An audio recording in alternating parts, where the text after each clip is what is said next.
வணக்கம். நான் உங்கள் அன்பான சயின்டிபிக் வேதிக் அஸ்ட்ராலஜர் அஸ்ட்ராலஜி பேசுகிறேன். நல்லது நினைப்போம், நல்லதே நடக்கும். தொடர்ந்து நம்மளுடைய வீடியோஸ் பார்த்துட்டு இருப்பீங்க நம்புறேன். ஜோதிட கருத்துக்கள் எந்த விதத்திலையும் மூட நம்பிக்கைகளை போகாமல் அறிவியல் சார்ந்த சாஸ்திரமாக நாம் இந்த ஜோதிடத்தை பார்த்துட்டு இருக்கோம். சயின்டிபிக் வேதிக் அஸ்ட்ராலஜினா என்ன, அந்த ஒளி தத்துவம் எப்படி கர்மாவாக நம்மளுடைய வாழ்க்கையில செயல்படுகிறது அப்படிங்கிறத துல்லியமாக பார்த்துட்டு இருக்கோம். அந்த வரிசையில் பார்த்தீங்கன்னா இந்த வீடியோவில் நம்ம என்ன பார்க்க போறோம்னா குரு பெயர்ச்சி பலன்கள். குரு பெயர்ச்சி பலன்கள் இப்போ எப்படி ஒரு ஒரு ராசிக்கும் ஒரு பாதிப்பு கொடுக்க போகிறதுங்கிறத பார்க்க போறோம். பொதுவாக பார்த்தீங்கன்னா இப்போ பிளானட்டரி பொசிஷன்ஸ், அதாவது கிரக நிலைகள் எப்படி இருக்குன்னு பார்க்கும் பொழுது கேது கன்னியிலும் ராகு மீனத்திலும் இருக்கிறார், சனி கும்பத்தில் இருக்கிறார். இந்த 3 ஆண்டு கிரகத்துல எந்த விதத்திலையும் ஒரு மாற்றங்கள் இருக்க போறதில்லை அடுத்த 12 மாதங்களுக்கு. அதாவது மே 1ஆம் தேதி 2024 இருந்து அடுத்து வரக்கூடிய மே 2025 வரைக்கும் இருக்கக்கூடிய காலகட்டத்தை நம்ம இப்ப பார்க்க போறோம்.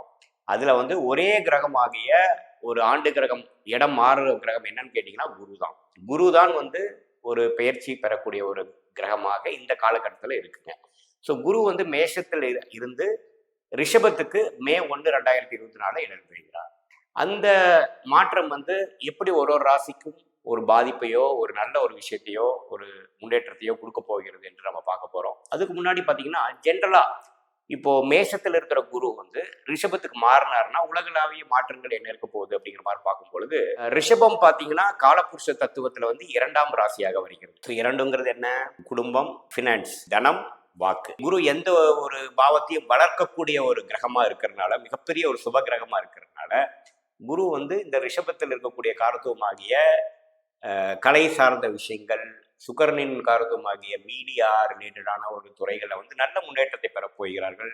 பெண்கள் சம்பந்தப்பட்ட விஷயத்திலேயே நல்ல ஒரு முன்னேற்றத்தை கொடுக்க போகிறது. அதே சமயத்தில் தனம், ஃபினான்ஸ் உள்ள விஷயங்கள், பேச்சு சம்பந்தப்பட்ட விஷயங்கள், அதே சமயத்தில் ஆடை அலங்காரத்தில் இருக்கக்கூடிய ஆடம்பரமான சில விஷயங்களா இருக்கு பார்த்தீங்களா, அது மாதிரி விஷயங்கள்லாம் நல்ல ஒரு ஏற்றத்தை பெறக்கூடிய ஒரு காலகட்டமாக இருக்க போகுது. சுக்கிரனோட வீடாகிய ரிஷபத்தில் குரு வரும்பொழுது அந்த ரிஷப ராசி திக்பலம் பெறுகிறது, சுபத்துவம் பெறுகிறது. ஸோ அந்த ரிஷபராசியோட காரத்துவங்கள் எல்லாமே கொஞ்சம் உலகளாவிய விஷயத்துல எல்லாமே கொஞ்சம் நல்ல ஒரு முன்னேற்றத்தை பெறப்போகிறது என்று பார்க்க போறோம். யாரு இது மாதிரி துறையில இருக்கிறாங்களோ, நான் சொன்ன சுக்கிரனின் துறைகளாகிய டெக்ஸ்டைல்ஸ், மீடியா, கலைத்துறை, அதே மாதிரி பார்த்தீங்கன்னா ஃபினான்ஸ், அது மாதிரி விஷயங்கள் எல்லாம் பார்த்தீங்கன்னா நல்ல முன்னேற்றம். வண்டி, வாகனம், வீடு, ஆடம்பரமான சில விஷயங்கள், அதுல ஒரு நல்ல முன்னேற்றத்தை பெறக்கூடிய ஒரு வாய்ப்புகள் கண்டிப்பாக இந்த வருஷம் இருக்கு.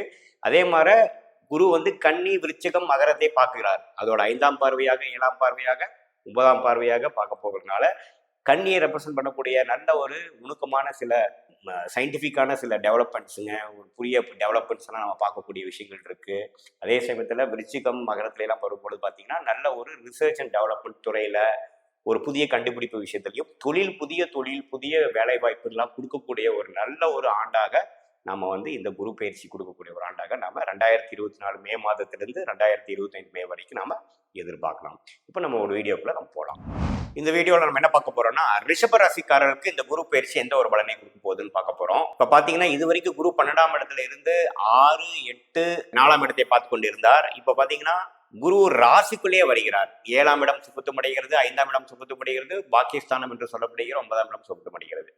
இது வரைக்கும் விரயங்களும் வீண் செலவுகளும் குடுக்கல் வாங்கல்ல அதிருப்திகளும் நிறைய சுப விரயங்களும் சுப இன்வெஸ்ட்மெண்ட்டும் பண்ணிட்டு இருந்த ரிஷபராசிக்காரர்களுக்கு இப்போ எல்லாமே கொஞ்சம் ஸ்டெபிலைஸ் ஆகக்கூடிய அமைப்பு கண்டிப்பா வருகிறது. ஏன்னா குரு 12ஆம் இடத்துல இருந்து கைக்கு வாய்க்கு வரவில்லைங்கிற மாதிரி சில விஷயங்கள் பண்ணிட்டு இருந்தேன். நிறைய தொழில் அதிபர்கள்லாம் பார்த்தீங்கன்னா அதிபர் ஒரு எக்ஸ்பென்ஷனுக்காக நிறைய இன்வெஸ்ட் பண்ணிட்டு இருந்தீங்க.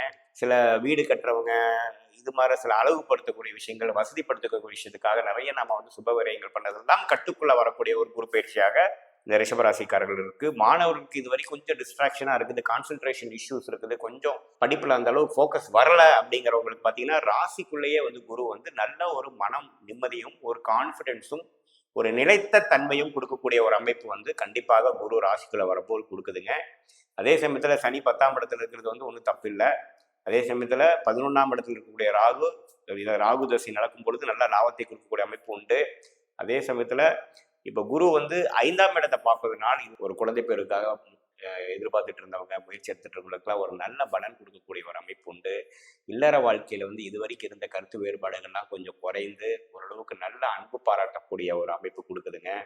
ஒரு தொழில் பண்ணலாம், ஒரு புதிய பார்ட்னர்ஷிப் எதிர்பார்க்குறவங்களுக்குலாம் ஒரு நல்ல அமைப்பு வரக்கூடிய அமைப்புக்கு திடீர்னு ஒரு நபர் வந்து உங்களுக்கு ஒரு நல்ல ஒரு ஆப்பர்ச்சுனிட்டியை கொடுக்கக்கூடிய அமைப்பு. ரிஷபராசிக்கார தொழிலதிபர்களுக்கு நல்லாவே கிடைக்கக்கூடிய அமைப்பு உண்டு. அதே சமயத்துல நம்ம பூர்வீகத்துல சம்மந்தப்பட்டது, அப்பா சம்மந்தப்பட்ட விஷயத்துல வந்து கொஞ்சம் தடைகள் இருக்கு. அது மாரி சில விஷயங்கள்லாம் பார்த்தீங்கன்னா, அப்பா விஷயங்களும் கொஞ்சம் பெட்டரா இருக்கும். அவங்களோட ஹெல்த் இஷ்யூஸ்லாம் கொஞ்சம் ஸ்டெபிலைஸ் ஆகக்கூடிய விஷயங்கள் இருக்கு. ஸோ குரு எப்பவுமே ராசிக்கு வந்தாருன்னா பார்த்தீங்கன்னா, 9, 7, 5ஆம் இடம் வந்து சுபத்துவம் அடைந்து ஓரளவுக்கு இதுவரைக்கும் டிஸ்டர்பன்ஸா இருந்த விஷயம்லாம் ஓரளவுக்கு நியூட்ரல் பொசிஷனுக்கு வந்துட்டோம். அப்படிங்கிற ஒரு அமைப்பு கண்டிப்பா கொடுக்கக்கூடிய அமைப்பு இருக்கு. அதே பார்த்தீங்கன்னா, குரு தசை, ராகு திசை நடந்துட்டு மாரி இருந்தா இந்த பயிற்சி பயங்கரமா இருக்கும். ஏன்னா ராகு ஆல்ரெடி பார்த்தீங்கன்னா 11ஆம் இடத்துல இருக்கிறார். ராகு திசையில இருக்கிறவங்க, இப்போ குரு திசை நடக்கிறவங்க பார்த்தீங்கன்னா, இதுவரைக்கும் விரயத்தை கொடுத்துட்டு இருந்தவர் வந்து இப்போ நல்லாவே வந்து மனசுல ஒரு அமைதியும், நல்ல ஒரு ஸ்டெபிளைஸ்டு மைண்ட் சொல்லக்கூடிய அடுத்த ஒரு வருஷம் 2 வருஷத்துக்கு ஒரு திட்டத்தை தீட்டி செயல்படுத்தக்கூடிய ஒரு பக்குவமான ஒரு மனநிலை கிடைக்கக்கூடிய ஒரு அம்சங்கள் உண்டு. ஸோ இந்த ரிஷபராசிக்காரர்கள் எப்படி பார்த்தாலும் கடந்த ஒரு வருஷ காலம் 2024 ஏப்ரல்லேருந்து இந்த 2024 ஏப்ரல் கம்பேர் பண்ணுறப்போ இது ஒரு நல்ல மாற்றத்தை கொடுக்கக்கூடிய ஒரு ஒரு ரிஷபராசிக்கு ஒரு அருமையான ஒரு மாற்றத்தை கொடுக்கக்கூடிய ஒரு பயிற்சியாக தான் இருக்கிறது. இது வந்து ஒரு மதிப்பெண் அளவில் சொல்லணும் அப்படின்னு பார்த்தீங்கன்னா 100க்கு ஒரு 70 மதிப்பெண்கள் பெறக்கூடிய ஒரு பலாபலங்களுக்குள்ள ஒரு குரு பயிற்சி பலன்களாக இருக்குதுங்க. இது வந்து ஒரு பொதுவான ஒரு பலன்களை தவிர உங்கள் ஜென்ம ஜாதகத்தில் வந்து எப்படி இருக்குது, உங்களுடைய தசாபுக்திகள் எப்படி இருக்கிறது, உங்களோட ஜாதகம் எப்படி இருக்கிறது, நீங்கள் என்ன லக்னத்தில் பிறந்தீங்க, அதை பொறுத்து தான் துல்லியமான பலன்கள் எடுக்க முடியும். நம்மளுடைய வீடியோஸ் ஃபஸ்ட் டைம் பார்க்குறவங்க மறக்காமல் சப்ஸ்கிரைப் பண்ணுங்கள், ஃப்ரெண்ட்ஸ் ரிலேட்டிவ் ஷேர் பண்ணுங்கள். மீண்டும் மற்றொரு காணொலியில் சந்திப்போம். நன்றி, வணக்கம்.